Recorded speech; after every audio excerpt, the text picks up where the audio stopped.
Our today's topic is triangles. So इसके बारे में ये कुछ टर्म्स है, पहले इसको हम समझ लेते हैं। फर्स्ट है मिडजेंस, मीडियंस, इसको एवरेजेस भी बोलते हैं। मीडियंस क्या होता है, ये ट्रायंगल की होती हैं। अब the line joining each of the vertices of triangle with the mid point of opposite is a median. एक मैंने ट्रायंगल लिया, उसमें ये जो ए बी सी हैं वो इसकी वर्टिसेस है ट्रायंगल की, जो कॉर्नर्स होती है उसको हम वर्टिसेस कहते हैं। वर्टेक्स से, किसी भी एक वर्टेक्स से उसके ऑपोजिट साइड पे हम अगर एक लाइन ज्वाइन करते हैं, वो भी उसके मिड पॉइंट पे, तो उसको हम मीडियन बोलते हैं। यहाँ पे A D is the median. अब मिड पॉइंट क्या होता है कि जो पॉइंट इस लाइन को 2 इक्वल हाफ्स में डिवाइड करे, मतलब B D is equal to D C, ये इसका हाफ होना चाहिए। जितनी भी इस लाइन की लेंथ है ये उसका हाफ होना चाहिए, तो ये इसका मिड पॉइंट होगा। नेक्स्ट ऐसे ही इस बी वर्टेक्स से भी इन्होंने बी एफ इसका मीडियन ड्रॉ कर दिया, और F is the mid point of this line. And C से भी एक मीडियन ड्रॉ कर दिया, C E, and E is the mid point of this line. Next, अब इन तीनों मीडियंस को जब हम इंटरसेक्ट करवाएंगे एक एट वन पॉइंट, एक पॉइंट पे, तो वो जो हमारे पास आएगा दैट इज़ द सेंट्रॉयड, और सेंटर ऑफ ग्रेविटी भी इसको बोलते हैं। That's it for medians. Next हमारा है परपेंडिकुलर बाइसेक्टर्स। अब परपेंडिकुलर बाइसेक्टर्स थोड़ा नेम से भी क्लियर है, परपेंडिकुलर और बाइसेक्ट मतलब इसको हाफ पार्ट में डिवाइड करना, तो इसमें भी थोड़ी मिड पॉइंट की बात आएगी। The line passing through mid point of segment, कहते हैं एक लाइन जो कि इस ट्रायंगल की साइड से मिड पॉइंट से पास हो, प्लस वो लाइन इसके परपेंडिकुलर भी होनी चाहिए। मतलब अगर हम यहाँ पे डी रखें तो इसका एंगल 90 डिग्री आना चाहिए, राइट एंगल, तो उसको हम बोलेंगे दैट इज़ द बाइसेक्टर और परपेंडिकुलर बाइसेक्टर। जैसे मैंने ये एक लाइन ड्रॉ की है, ये इस लाइन की क्या है, परपेंडिकुलर भी है, और ये जो पॉइंट होगा दैट पॉइंट, जिसको मैं कुछ भी नाम दे देती हूँ, ई एफ एंड जी, तो ये तीनों क्या होंगे, इसके मिड पॉइंट्स होंगे। जैसे यहाँ हमने समझा था सेम चीज़ ही है, यहाँ पे बस परपेंडिकुलर होना ज़रूरी है, प्लस ये पॉइंट का मिड पॉइंट होना ज़रूरी है, मतलब इसका ये हाफ होना चाहिए। तो ये जो होंगे परपेंडिकुलर बाइसेक्टर्स।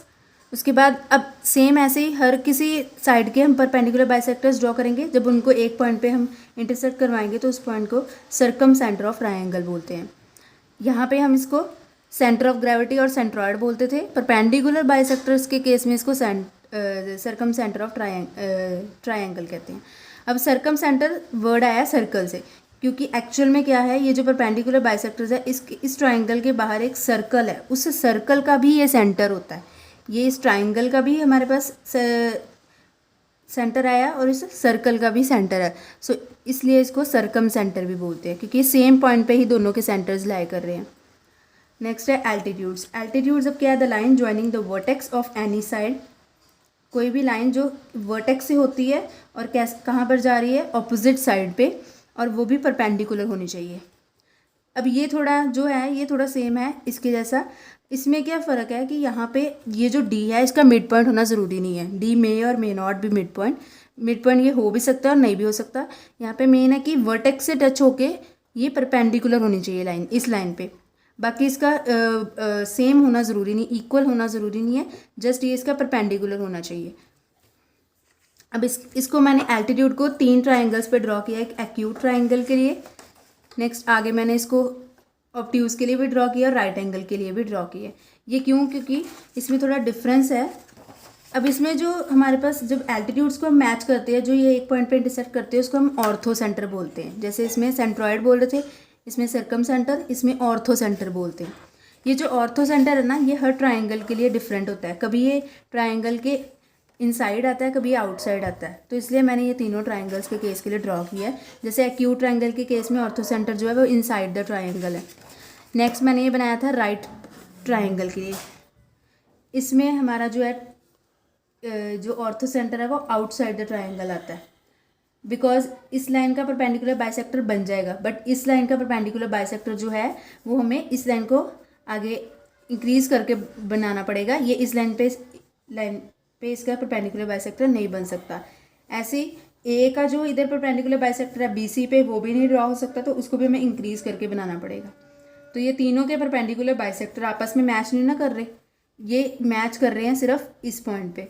तो जो राइट एंगल ट्राइंगल होता है उस केस में जो ऑर्थो सेंटर होता है is the point where the right angle is made, वो वहाँ पे होता है जहाँ राइट एंगल हमारा जो बना है, क्योंकि तीनों परपेंडिकुलर बाइसेक्टर्स इस पॉइंट पे मैच कर रहे हैं।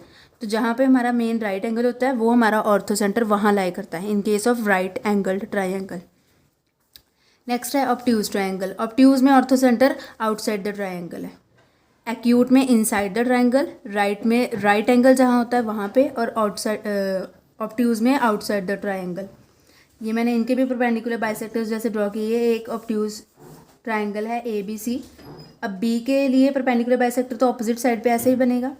नेक्स्ट जो है C के लिए, अब C के लिए कैसे है, उसके लिए हमें एक लाइन यहाँ ड्रॉ करनी पड़ेगी क्योंकि परपेंडिकुलर बाइसेक्टर होता है 90 डिग्री एंगल। तो मैं अगर यहाँ बना दूंगी तो ये 90 डिग्री नहीं है, इसका एक्चुअल 90 डिग्री यहाँ पे आएगा। तो मैंने ये लाइन को थोड़ा इंक्रीज़ कर दिया और यहाँ पे इसका परपेंडिकुलर बाइसेक्टर आ गया। ऐसे ही A के लिए भी मेरे को इसकी लाइन भी इंक्रीज़ करनी पड़ेगी, तो इसका परपेंडिकुलर बाइसेक्टर यहाँ है। अब मैं इसका परपेंडिकुलर बाइसेक्टर, इसका और A का, जब मैं तीनों को मीट करती हूँ तो वो इस पॉइंट पे मैच कर रहे हैं। E is the ortho centre. तो ये आपको पता चल ही रहा है, ये ट्राइंगल के आउटसाइड है, बाहर आया है। तो ये थे एल्टीट्यूड।